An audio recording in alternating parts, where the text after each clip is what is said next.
Okay, welcome everyone to a meeting of the Critical Internationalization Studies Network.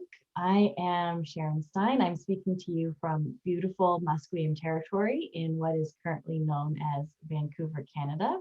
I encourage you all to think about where you're joining us from. I know we are in virtual spaces these days, but we are also in physical spaces at the same time. So thinking about what our accountabilities are in relation to that is something that I hope we can bring into internationalization work, because it similarly happens with internationalization and talking about the global and going abroad, but not always asking about what that means for our relationship and our responsibilities to Indigenous peoples here and there. So I hope you're all well. I know many of us are still dealing with the changes in our lives in relation to COVID and specifically how this has impacted internationalization. I'm very pleased to have so many new members in the network. So welcome to those of you who might be new.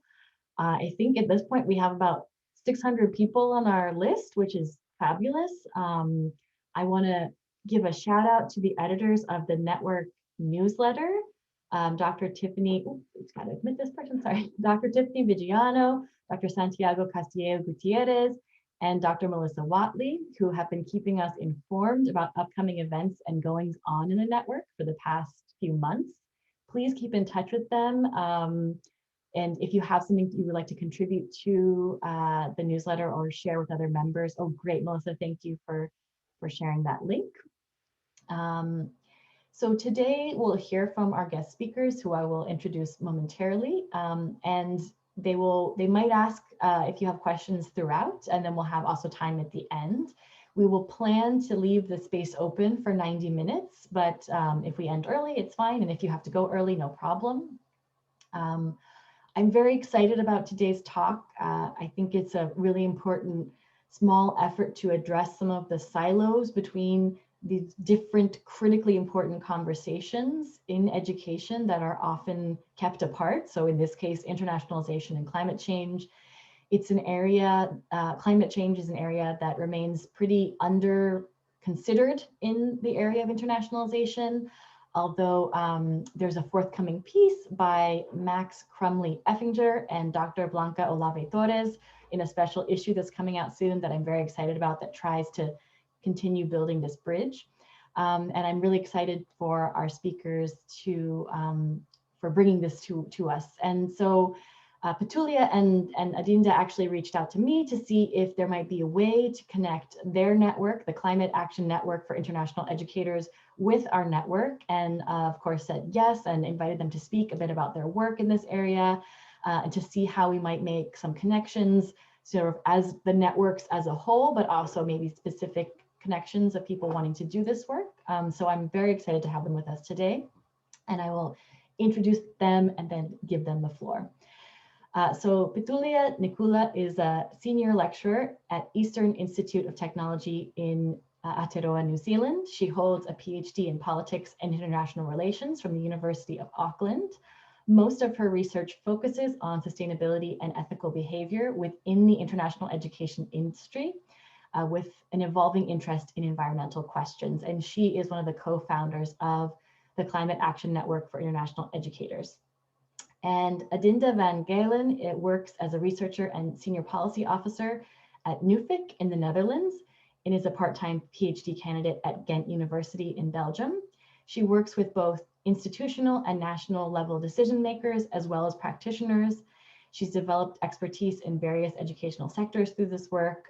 Her fields of interest include internationalization strategies and policies, responsible internationalization, and the development of intercultural competencies. So without further ado, I welcome our speakers to go ahead. Thank you, Sharon, and thank you for the invitation to be able to speak to you all today, and also probably learn from you as well as we move on with this topic. So tēnā koutou, tēnā koutou, tēnā koutou katoa. So greetings from Hawke's Bay in New Zealand.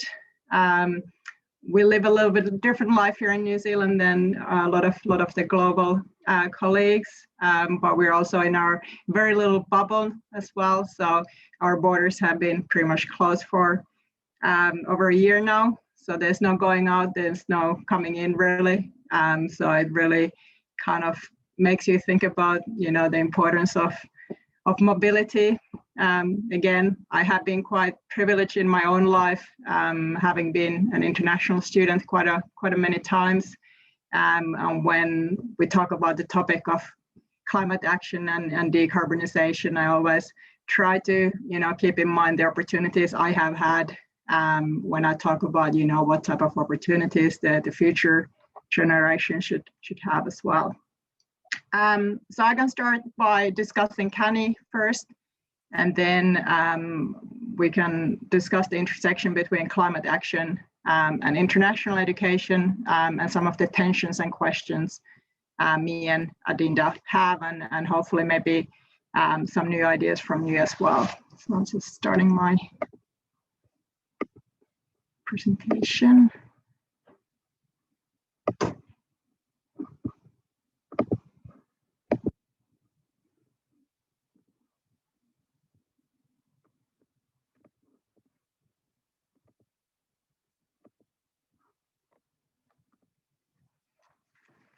So CANIE, Climate Action Network for International Educators, is a very young organization. We only started in 2019, and towards the end of 2019 actually. So we've really been only formally organized or trying to get organized for about 2 years now. So there was a small group of people in different countries who were interested in this topic, climate, the climate crisis, and then really thinking about why don't we have any discussion about this topic within the international education community. So trying to push it to different international education conferences to highlight the issue and make the audience think about the different pathways and solutions. It seemed to be a struggle. So most of the abstracts were rejected, were not relevant to a conference. So this definitely wasn't really a topic of interest until quite recently. But what we have also seen, and it's not just because of the work of CANIE, I think it's the issue salience obviously has grown, is that in just the past kind of 18 months, there has been a growing interest. There's more people who want to learn, and this has actually come almost a mainstream topic now. At a lot of presentations and keynotes, we hear people talk about climate change and what it means for the international education sector as well. So we got organized. We had a network started in 2019, and we have people who probably as you as well, so quite a global network. So we have people working from and joining us from North America, Canada, US, and then a lot of across European countries. One of our co-founders, Elsa Lamont, she's from Australia, so we have quite a strong Australian presence, but we're also trying to have more of a global engagement, having people from the areas that we don't currently have a lot of participation from. So we're hoping to see more people from Asia and Africa and South America to join us as well. And we really want to think about, we want to strive for this kind of carbon-aware international education sector where people do understand the environmental footprint. And I guess our vision for a little bit later would be also actually see at least a net carbon zero sector, but our role is really to work with institutions to help them to think about their emissions that are related to international operators and see what type of support and help do they need, and then really help to work with institutions, and also this very collaborative approach to it as well. So so that's the very brief and short history of CANIE. So we've been organizing different events to try to engage people, practitioners, some researchers as well. So some of you might know, but it's still a very emerging area for research as well. And then really kind of start thinking about the resources and materials we could also produce to help the sector move forward.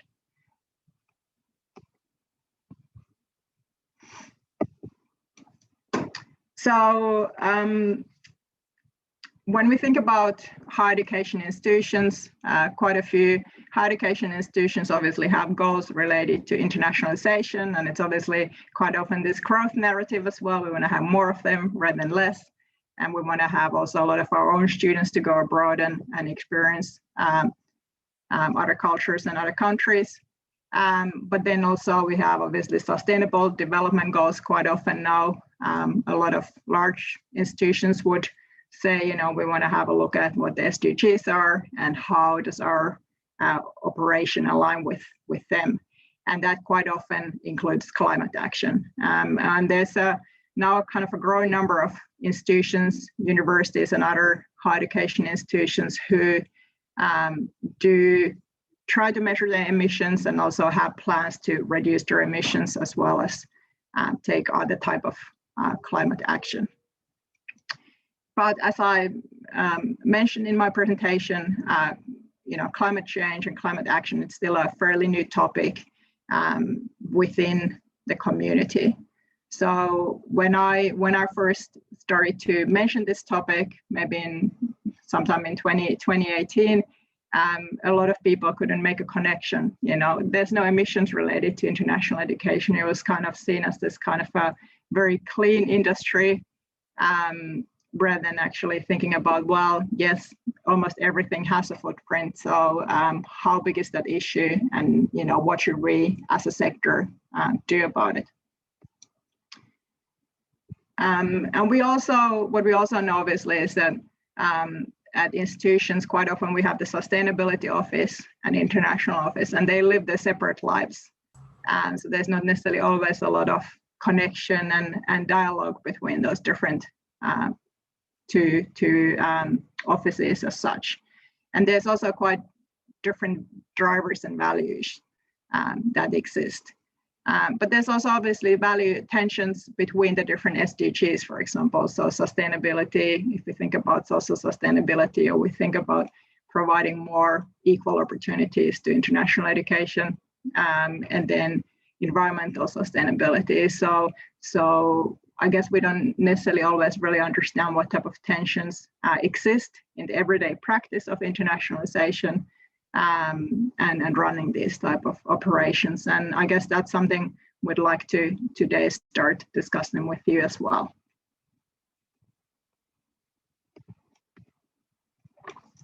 In this topic, it's good to always remember that we have both the footprint and the handprint to kind of balance it out and put it in the right context. So what quite often I hear people saying is that they focus in either or. They either focus on the positive handprint and the change international education can bring with it, or they only kind of focus on the handprint. But we need a kind of a comprehensive look of our sector and what can we do and what is our role to play in addressing climate change. So some of you might have seen some of the research that has started emerging from this area. So there was an important paper by Robin Shields a few years ago that actually started the discussion by trying to measure the emissions that are related to, and this is only to student mobility. So he looked at degree-seeking students. So this obviously excludes a lot of other student mobility that does exist, such as education abroad, language travel, and so on. But so he kind of found out that it's about, around maybe 40 megatons a year, and the student-related travel emissions, air travel emissions. And this would be a smaller country, maybe in Europe, so about the same size. And I come back to kind of putting this in the context as well. So, what does it mean? but there's still quite limited research, even accounting for this kind of emissions that are related to international student mobility or staff mobility related to international education and so on. So for example, in this study as well, we know from research as well that students, when they travel, quite often their friends would come and see them as well, or their parents would come and see them as well. So there's kind of all these add-on emissions. A lot of students would decide to go back to their home country if they are doing a degree overseas, as well as then the difference between your emissions you would have had at home compared to in your study destination and so on. So it's the whole kind of accounting thing of it. So, but it's important to start to have an understanding of, what approximately maybe those emissions related to our industry are. But if you think about our global carbon footprint, or even if you think about the aviation footprint, even if we stop international education overnight, as has happened currently in a lot of countries, such as kind of New Zealand and Australia in some ways, we're not going to solve the issue of climate change. So we also have to remember that there's some value that international education opportunities provide, and there are other emissions that obviously are a far bigger problem as well. But the per student emissions are often quite high, especially when we talk about destinations such as the US or Australia. And if you think about the countries where a lot of students, especially for if you talk about degree seeking students, come from India and China and the travel destinations to fly kind of this kind of overhaul the flights. So it's a question of, what is the right balance as well, and how can we then measure this handprint? So we know that in this world we live in, we need people who have intercultural skills. We need people who do not necessarily think about it's only about my country, but see that, we are a global community, and what happens in country A and B and C is as important what happens here. And international education as well, if it's designed in a good way, can obviously also include a lot of environmental sustainability. Curriculum can help students coming to our country or our own students to really understand, what are the different things we can do to address this type of issues. The questions about offsetting. So as a sector, quite often, we do not have control over aviation technology, for example. So, if you have this kind of emissions, whose responsibility is it? Is it the student's responsibility? Is it the institution's responsibility? And is offsetting, because we obviously would like to get rid of the emissions, and that's what we have to do to kind of address climate change. We have to reduce rather than thinking about, is this something that we should be doing in at least the short and medium term? And then, thinking about obviously questions of global justice that the CANIE has been increasingly also been engaged in. So for example, just the benefits of overall aviation are very inequitably shared. So we have just a few, the percentages of the global population that actually flows internationally is very, very small. And we also have this quite a big difference between countries when we look at historical emissions, who have created this problem and who are obviously suffering from it. And, how do we justify international education in that context as well? Adinda is going to continue soon to talk about, continue with this discussion, but just wondering if anybody has any questions at the moment related to this topic, or maybe these kind of questions I have here on the slide. Let's just have a look at the chat room.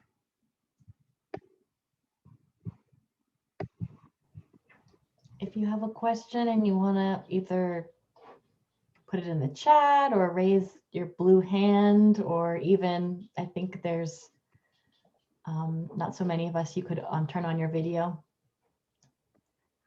Right. Okay, a question about, yeah, measuring handprint. Yeah, that's also, you know, so I do know, so there are kind of initiatives of starting to think about how can we kind of, for example, if we have different education abroad opportunities and we have different students, so how do we kind of value what is the handprint of that, you know? So if we send these students to study overseas in this specific program, you know, what are the kind of learning outcomes they're going to be getting compared to another student as well? I don't think we really will have like an objective way of really measuring that handprint, but I don't know, should we have one to kind of really start more clearly trying to highlight what the benefits of international education are, because I think a lot of us do know that, you know, it can really help us forward as well. The whole measuring, a lot of my current research is also looking at kind of this accounting, not within the international education, but kind of a business community in New Zealand. And, you know, the measuring of footprint and handprint, it is more of an art than a science at times. So there's a lot of obviously choices we have to make there as well. Okay, yeah.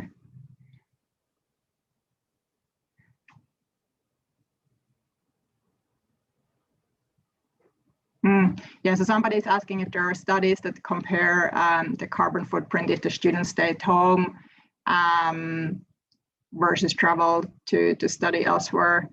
I think this is something that we might see, that, you know, we're going to getting more of this kind of studies that provide us a comparison, but at the moment the evidence we have and kind of the studies we have is still quite thin, the basis. So I haven't seen one that would look at multiple different options.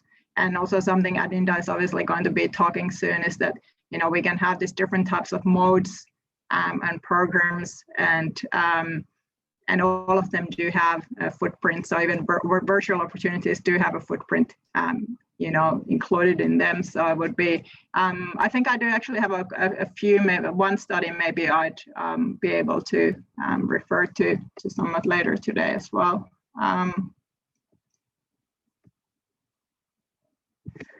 Yeah. So somebody is asking about internationalization at home as well. Yes, it's definitely something we'd hope that we see more as well. So when we actually have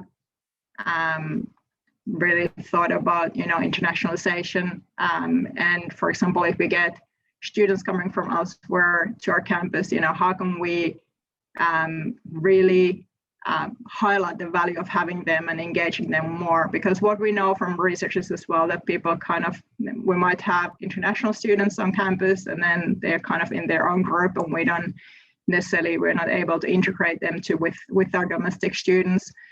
And thinking about all the different ways of internationalization at home, and there are quite a few obviously good studies looking at it and how we could use that more to provide opportunities to our students as well. So we obviously have different ways of providing international opportunities, and it doesn't always have to include mobility at all, or it can, and I think Adinda will be talking about some of those kind of new virtual modes later as well today, to really think about how can we provide different, and also something that Adinda will mention is that obviously no new modes are, you know, all the modes have their own problems as well. So we have to also understand, you know, what are the different challenges related to different ways of doing things. If somebody wants to be involved in the work of CANIE, we're always welcoming, you know, anybody who wants to contribute.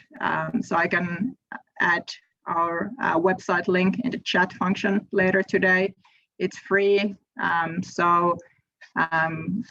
Yes, we'd definitely like to hear from you all who are interested in seeing how you'd like to contribute to the work we do as well. Okay, well, we can come back to some of these questions later today as well, but I might let Adinda start her part now. Does this still one question maybe? Okay, thank you for sharing the link. So Sharon has actually shared the link now in the chat window.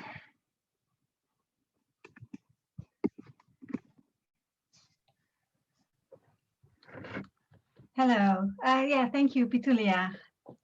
I would like to also share some experiences that I've had with the topic of sustainable internationalization. And as Sharon already mentioned, I'm both a PhD candidate at Ghent University and policy officer at NUFIC. NUFIC is a national agency in the Netherlands who is responsible for instance, the Erasmus program in Europe, for the Netherlands, that is. And we are also responsible for the positioning, as we call it, of Dutch higher education in the world. So also actually informing foreign students about studying full programs in the Netherlands. We also have offices abroad, etc. So our organization is supporting internationalization of higher education broadly. So all types of internationalization. And I would like to share a bit of the experiences that I've had in developing an internationalization, a green travel policy, because I think it helps us to understand a bit of the problems that we encounter and where we need more knowledge. So I was involved both in a NUFIC green travel policy and in the University Ghent green travel policy. And they are quite different in the sense that NUFIC is an organization which is 100% focused on internationalization, and therefore mobility, international mobility is the core of our organization, which makes it more problematic even to make it carbon neutral and to make our organization carbon neutral, which is something that we do hope to achieve at some point. For Ghent University, it's a different story, obviously. It's a university. I'm sure many of you are also working in universities. So its internationalization is not the core business, but it is an essential element to education and research. So it's a bit of a different topic there. And what we did at Ghent University is we focused on the staff mobility at first. That's also what we did at NUFIC, actually. And that is what I see in a lot of universities, that the first point of entry into this topic is staff mobility, because that is the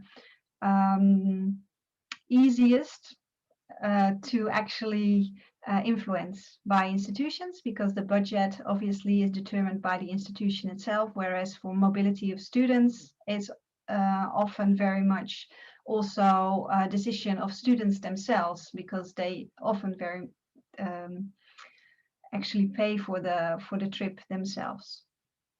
And so the dilemmas that we encountered when developing this green travel policy, and I've added one or two examples from other institutions as well. One of the dilemmas that we encountered was, if you want to decrease traveling in your institution, how do you do this? Because that also might mean that less people are able to travel.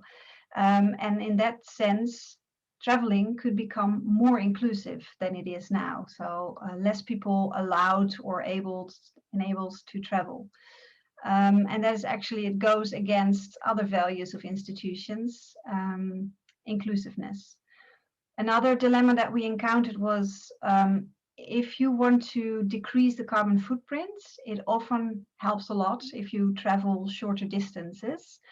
But at the same time, this also means that you decrease the number of countries where you go to. You also actually stay closer to your own country, and that might mean that you also stay closer to your own culture and your geographical space, etc. So perhaps you will have less opportunity to gain more knowledge of the world. And I'm talking about staff now, but I think this is even more important perhaps for students. So that is also a dilemma that you have to navigate somehow. Another topic that we encountered was, if you choose another mode of transportation that is actually more carbon friendly, for instance, the train rather than the plane, this might also mean that you have more travel time involved, and that could mean that you have less time for educational purposes, either in your home country because you have to leave earlier to get to your destination, or at the destination itself. I know of examples where institutions have actually turned this around and have been innovative in the sense that they've used the time traveling as teaching time or as educational time, by giving students already assignments on their way to their destination to prepare for their trip, or rather not for their trip, but for their stay abroad. Then another dilemma is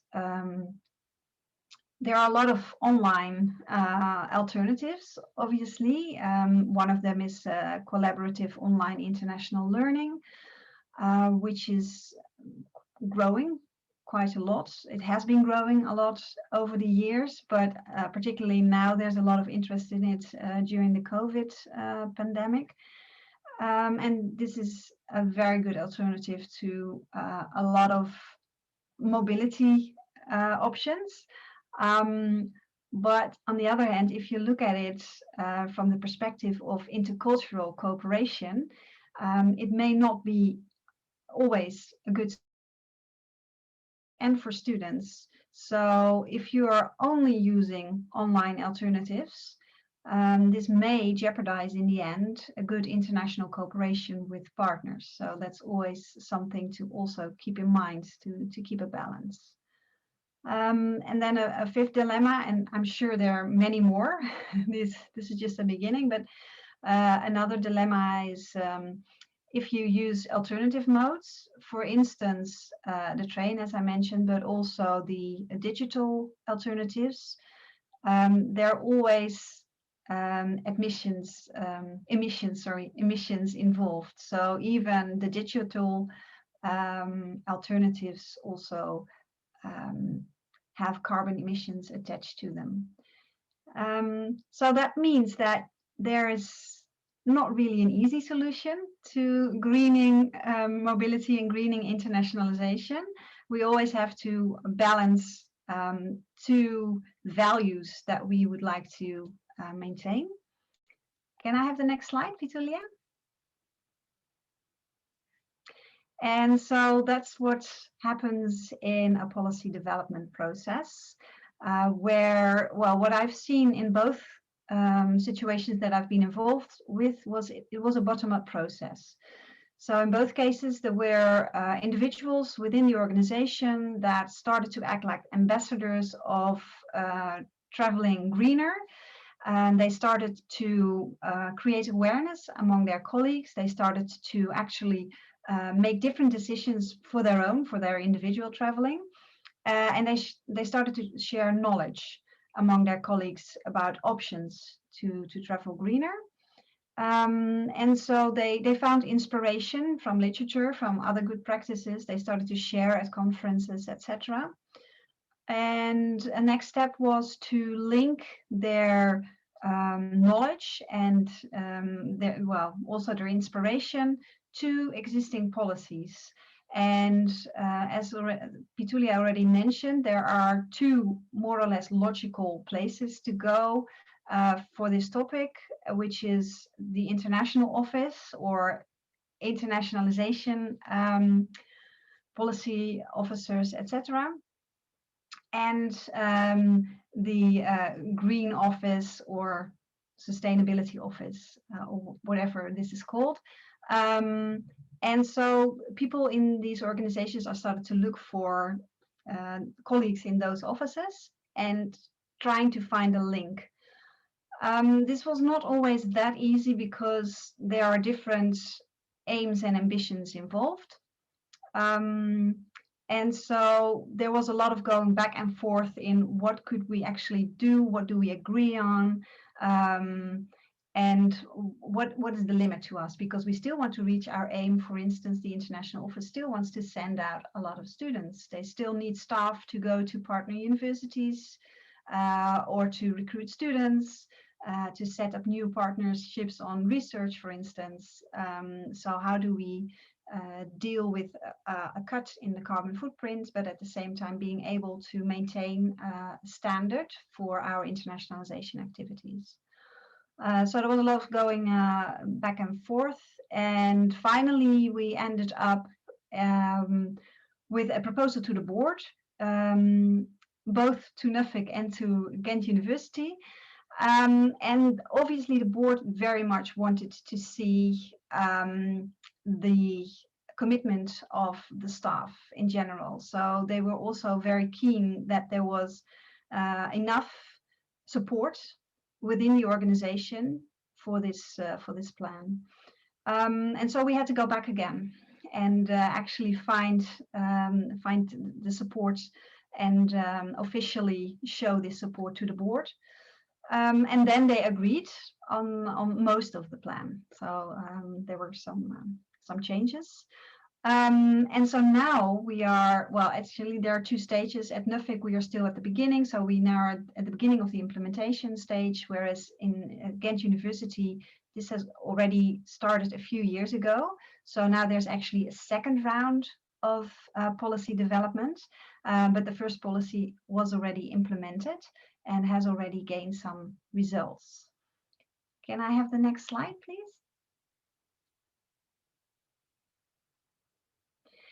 So I would like to share a few of the questions with you that we came across, and not just in these two examples that I gave you, but also during the CANIE events, for instance. There were a lot of questions raised by the audience, and some of these are, well, which policy measures are the most effective when you want to reduce the carbon footprint, and you still want to have your staff travel, and so you want to pose the least limitations to your staff. How do you balance that? What are the most effective measures? Another question was about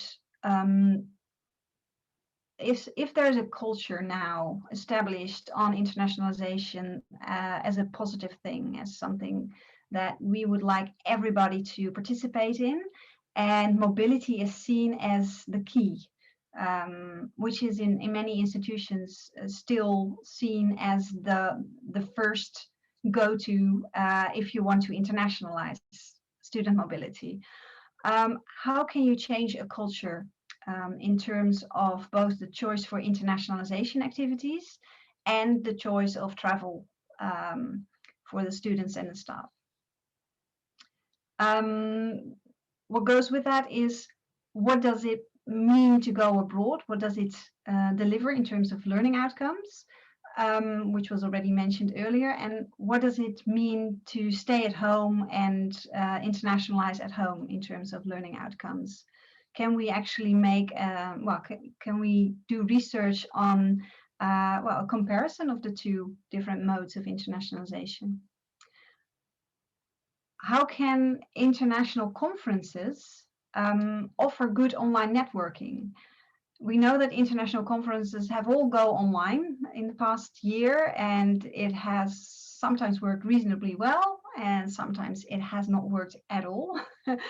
But one of the things that's really always a problem is the online networking. So that's something that would be really worthwhile looking into if that would be if that could be improved.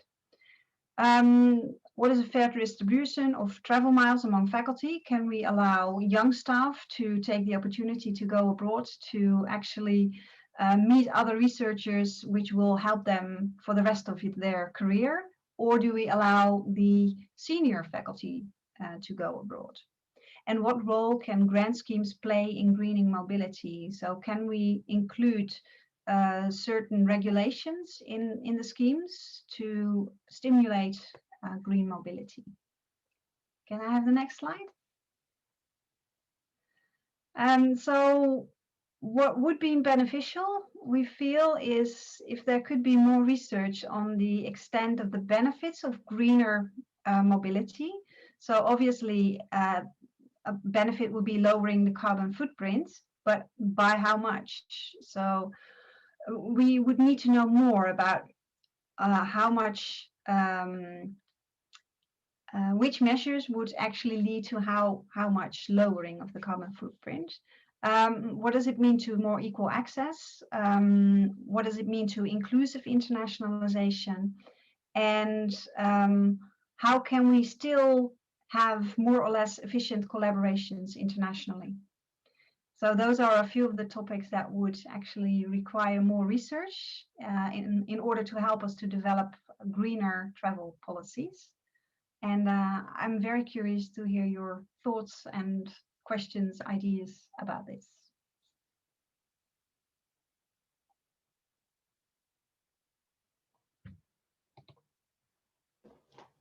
Adinda, are you inviting people to pose questions now? Is that the end of your? Yeah, sorry. Yeah, that's what I meant. Thank you both so much for your presentation. Oh, I think Michael already has a question in the chat. Could other groups, in addition to study abroad mobility, be collaborators in this effort, or is study abroad mobility the largest segment of the carbon problem? Great question. I think that the answer is we don't know exactly, because there has been very limited research on this topic. As already Pii-Tuulia mentioned, there is a great study by Robin Shields who shows some light on this question, but there's fairly little otherwise. You would like to add, Pii-Tuulia? Yeah, I think we'll be seeing, I know there are research projects ongoing that will be looking at kind of measuring these different ones. I think the degree-seeking mobility currently is seen as the largest kind of segment of that's related to student travel. But actually the education abroad, study abroad is massive as well. So we don't, the answer is we don't really know as well, where that currently sits. So we'd usually say in anything when we look at decarbonizing and reducing footprint, the first step is to actually measure, because if we don't measure, we don't know really, are we making progress? Are we having less of a footprint in the future? So we're really kind of missing that type of basis, I guess, to say, where we should really focus mainly on. Yeah, true. And I think that research staff is probably also a very big contributor, as they tend to travel a few times a year, and students are normally a bit less. But I don't think it's really helpful to pinpoint to certain groups. I think it's a joint effort, and something that awareness should be raised within the whole university, and not just for certain groups, I feel. Yeah, so yes, if you look at universities who have measured the emissions, usually the staff travel related emissions are a very big segment of the overall emissions as well. So yes, that's in addition to everything else. I think Hannah has a question in the chat as well. Yeah, it's a great question, and I think it's still difficult to answer. I remember that people posed this question a year ago as well, and I thought that we would have an answer by now, but I'm not sure. On the one hand, I see that people become more aware of climate change, etc., because we know how vulnerable we can be. But on the other hand, I also hear a lot of people say, oh, I so much look forward to finally being able to travel again. So I don't know what the impact will be, to be honest. I guess, the positives that have come out of it is that there's more virtual opportunities for students. So it doesn't mean that it's going to be replacing all of the physical mobility, but at least it gives students a choice of doing a virtual exchange, or if they want to do a different way of. And there's also like for degree-seeking students, there are now kind of additional little campuses and study groups established overseas as well. So and it also it does give students that didn't necessarily previously have the opportunity to do a study abroad now to be able to be engaged as well, because they might not have been able to physically travel. So it's good that we have, I guess, institutions have been forced to look at different ways of doing things, and it has definitely made that progress faster than without COVID-19. So if anything positive, I think that would be one thing. There has been more innovation in that technological space, and also obviously for academics as well, and virtual conferences and so on. Yeah, and I also heard that a lot of professors, for instance, they really like attending, how do you say that, PhD exams? I'm not sure what the English word is, sorry. They really like it that they can do it online now. They don't have to travel for, well, a short meeting, but they can do it all online. So they will want to keep that after COVID ends. Gian also has a question. Hi, yeah.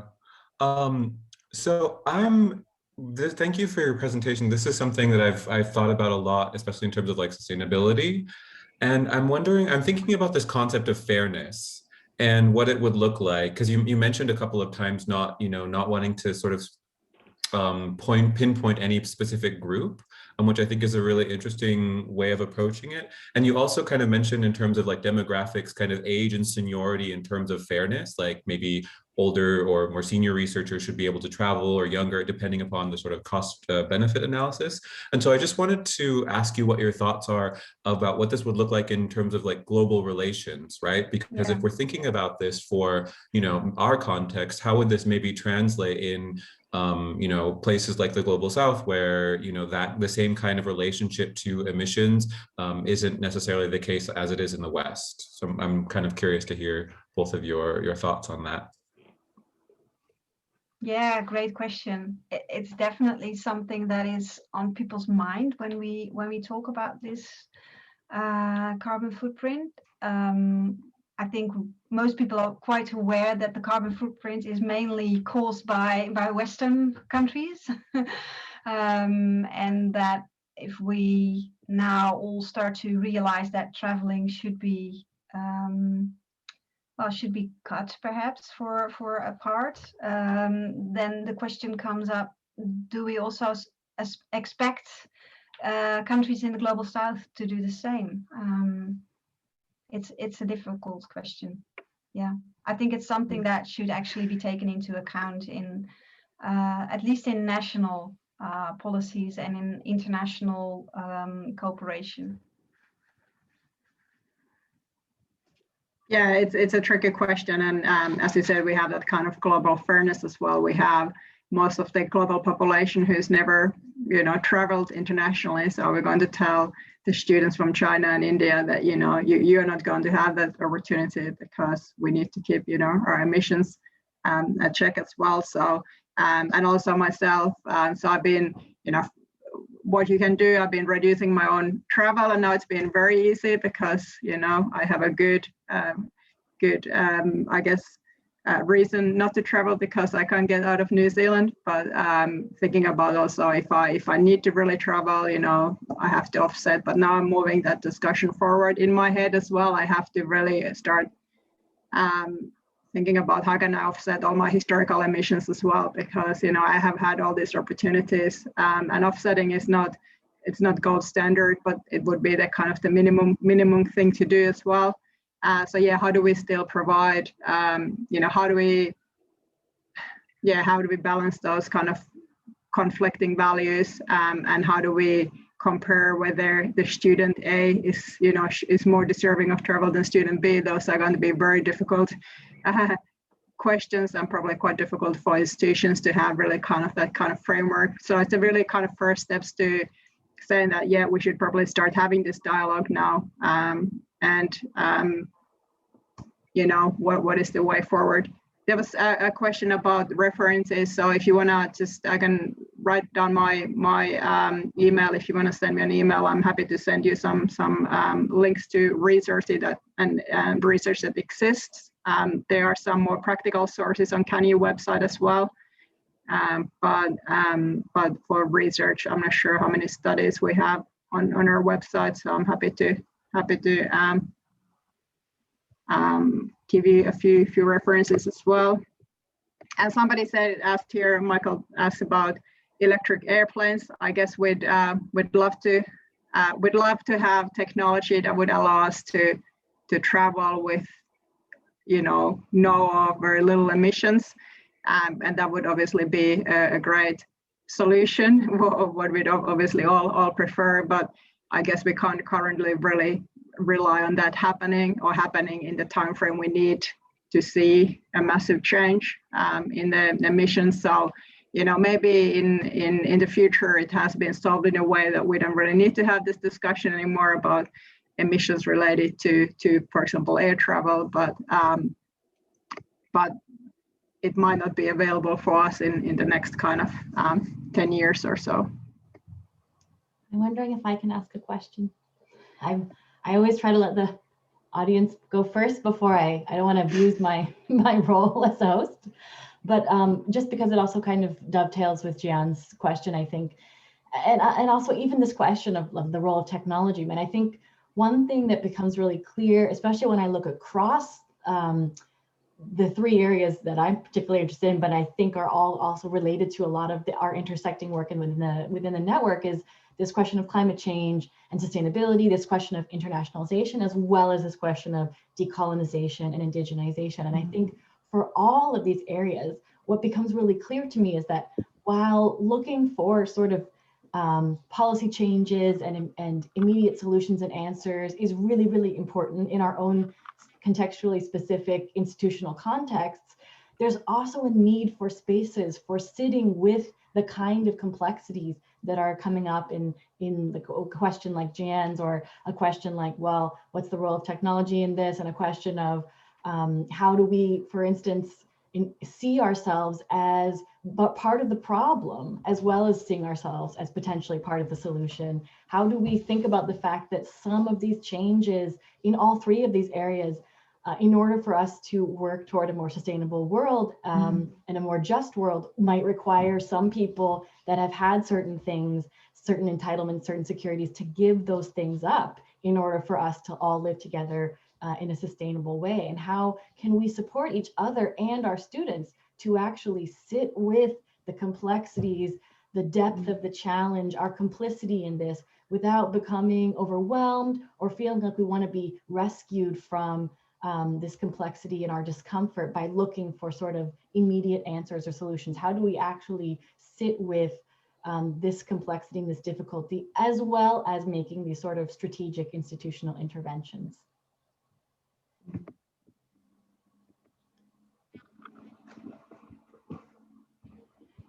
Probably more of a comment than a question, but yeah. Probably. Yeah. One thing I was thinking when you were saying this, it reminded me of a discussion that we had coming from the Netherlands and Belgium. It's fairly easy to find alternative modes of transportation, and that's not the case in any geographical area. For instance, where Pii-Tuulia, it's very difficult to travel to another country without a plane. So there's also this division. Even within Europe, there are certain countries that have really difficulties if, for instance, the Erasmus program would no longer allow flying, for instance. I mean, that's not an option, but let's say that would be the case. So that would be much easier for some countries to commit to than for other countries. So those are also things that you must take into account. So it must be actually context related. That's how that's what I thought when you were talking about context, etc. So. Yeah, the challenge is obviously going to be quite different. So yeah, so it's just trying to see, you know, what works. But also I think we all kind of have to move away from that incremental, which is it's the low-hanging fruits, but also thinking, well, you know, we do have a massive problem ahead, so we probably all have to compromise in many ways. And somebody here asked in chat about kind of success stories as well, and we have highlighted some in CANIE of kind of institutions that have taken action in this way, but quite often what I have found in my own research, which is not again in the international education, the current one especially, but it's with organizations that have taken significant action and reduced their emissions, and climate leaders. It really comes from the values of the people leading it, or ambassadors, as Adinda mentioned, where that those kind of sometimes quite transformational organizational changes have happened. So I think obviously just overall climate education is very important, and just having that issue salience in the media and so on will be quite important as well. So based on my own research, it's just, you know, this is important. This is such an important thing to do. So we don't really care how much it costs. We have to, you know, we have to do this and play our part as well. Has been quite a common story in that research I've been engaged in as well. Yeah, what I found very interesting reading this question, it's linking the climate goals to perhaps the internationalization goals that national governments may have. I mean, that would be a great thing to do, and I think that would actually really help to drive this effort. I did a study, a comparative study on national policies on student mobility, and we looked specifically if they mentioned anything about negative effects of student mobility, and that would be the environmental effects, exclusion, and inequality. And when you look at the environmental effects, I think there was only one country that briefly mentioned this, but didn't include any policies on it. All the other countries, we looked at 9 different countries in different areas of the world. They didn't even mention this possible effect of student mobility. So it's not on the agendas of national governments at this point. And one of the things that I noticed working on a national level is that there is still a lot of ambassadorship. I don't know if that's a word. Anyway, so a lot of people are still really supporting mobility of students, and they're still in the phase that they want mobility to grow because they are trying to make it more inclusive, which is a very good aim, I would say. But so they're not perhaps interested at this point to implement policies that might actually decrease mobility, student mobility, if they see it that way. They see it as a threat. And I think that we need to discuss greening mobility also in terms of an opportunity rather than a threat. So it doesn't necessarily mean that less people can travel, but they may have to change the way they travel. They may need to combine trips, that is, so that they don't have to make as many travel movements as they might have done in the past. So it's also, as someone already said, it's a change of culture and behavior as well. Mm. And I guess in the same way, so having looked at mainly kind of Australia and New Zealand national policies, you know, social sustainability and international student rights have all the, you know, over the years they have grown as a topic that has been more and more important and has really been part of all those, you know, the questions about student rights and, you know, student experience and so on. Whereas it probably used to be more of, you know, it's an income because of the export industry type of systems we have here. But now actually, so I also said, you know, environmental sustainability hasn't even been mentioned in any of those strategies. But in the recent one, there was a little bit of discussion, and I think in the next strategy we have, I think that will be part of the national international education strategy, at least mentioned there as something that will be part of it. So I think it's something we'll definitely see happening more and more. And at least here in the policy process now, you have to have the climate impact discussed in all new kind of policy initiatives as well. So I think when you kind of force the discussion into the process as well, then more people will be thinking about it as well. And you're right, it probably has to be a national level discussion as well, rather than just institutions or students. May I ask a question to the audience? Because I'm wondering if people who are present now are also involved in doing research on this topic, or perhaps see options of including it in their research.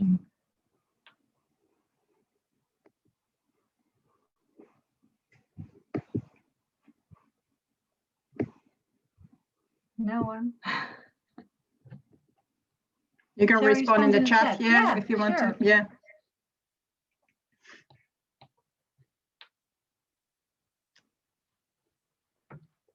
And we obviously know you have a very active subgroup on virtual exchanges as well, which is obviously something that there's that kind of connection, because it's obviously one of the things quite often is pushed forward as a solution, and we know there are a lot of complexities and challenges as well. So it's great that there is that expertise within this community as well.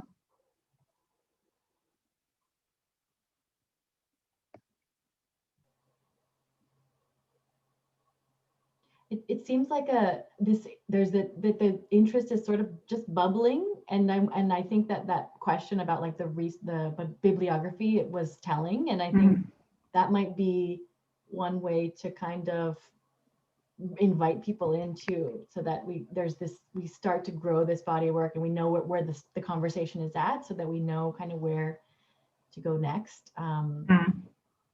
Yes, I'm happy if anybody wants to send me an email. I'm happy to send links to the work that has been done and I'm aware of. I'm also currently editing a book with Karen McBride, which will be published by the Forum sometime next year, which is about environmental sustainability in education abroad, which will be featuring some case studies and research studies really looking at this specific topic as well. So hopefully that will also help. It's great to see that you are also working on research. Oh, sorry, you haven't finished, Pii-Tuulia. No, that's fine. Yes, I just say I'm hoping that will also contribute this discussion as well, by providing both kind of institutional case studies across the globe, as well as research studies looking at these specific kind of challenges and tensions that we have mentioned today. We could, I was thinking there's a place on the website for the Critical Internationalization Studies Network that is a bibliography. So if we have it doesn't have to be a ton of text, but like a handful, we could make a section specifically about this topic. The other thing I'll definitely do is the next update to the network. When I send this recording, I will also include the link for people to sign up for your network. And then maybe in between, we can also talk about, for those who either watch the video or we're here and want to make that linkage like stronger, instead of only us becoming members of each other's networks, then we can figure out a way for this burgeoning interest to kind of solidify into maybe more of a sustainable group of people who are interested and want to continue to deepen the conversation. That sounds good. Yeah, that sounds interesting. I see a number of people adding their ideas or their efforts into research on this topic in the chat. So that's very interesting. Also because they name a number of topics that we have not really touched upon, but they're also part of this discussion, which is the effect of student mobility on the local environment, for instance. It's very interesting, but also how do you engage students in creating awareness among students about climate change, and can you use internationalization to do that? So those are very interesting topics, I think, as well.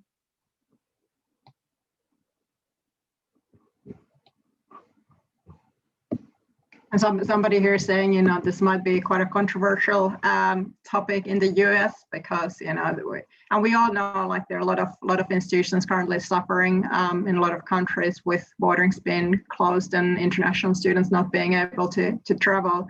And I always, you know, is this the right moment to kind of push forward this discussion when, you know, institutions are really struggling, and it would be the same in Australia, New Zealand. So, and the value of international education in economic terms is very important.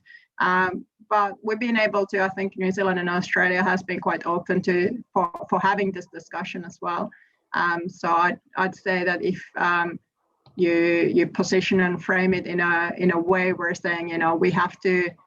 You know, we can't just be hiding from this discussion because this is happening anyway. So institutions would be, it would be in their self-interest, and national organizations, it would be in their self-interest to really start thinking about this topic now. So they at least have some time to adjust if adjustment will be necessary, and think about alternative ways of providing international opportunities for their own students and students offshore.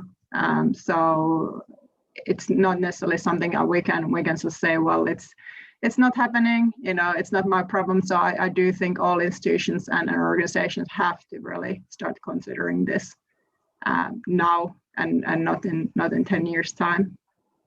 Yeah, and I think then we also come back to the national element, the national governments, because very often the financing of these programs is actually coming from national governments, and so it's also in a sense the creating awareness in those governments or in those financiers about the change from perhaps mobility a bit more to virtual mobility or to other ways of mobility. So I don't think it will happen by itself. I think that this is also a bottom-up process.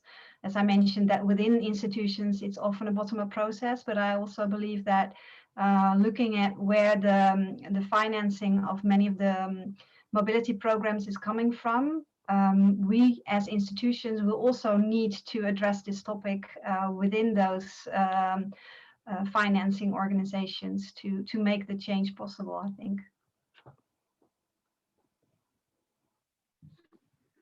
Yeah, there's somebody saying they're working at their institutions and feeling, you know, they're very passionate about climate action and feeling maybe a little bit in their own bubble. So that's, you know, one thing we wanted to do with CANIE is to bring people together, to learn from others, to feel like they are part of a community. Yeah. If you don't necessarily have other people who have such interest within your institution, and also we are all kind of learning from each other of best ways of pushing the agenda forward and the different types of action that can be taken. So it's very early days for most of us still. I think there are a lot of people who are leaving to after maybe lunch break or something else. So yeah, thank you everybody who's been able to attend so far. Yeah, and thank you for also sharing all of your thoughts and questions. It's really insightful for us as well.